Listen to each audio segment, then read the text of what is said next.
To show Google Miscellaneous notification as pop-up in Samsung Galaxy S21, S21 Plus or S21 Ultra, open settings, swipe the notification panel, and then tap settings icon. Scroll down settings screen, find Google, and then tap Google Services,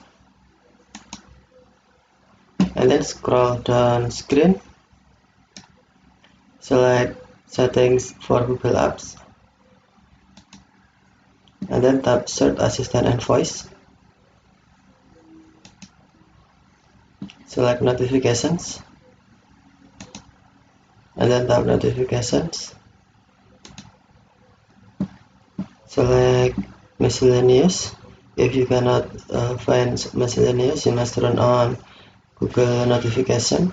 If off, tap Show Notification switch until blue to turn on, and then tap Miscellaneous. To show Google Miscellaneous notification as pop-up, tap Show as pop-up switch until blue, or to hide, tap switch until black or until white.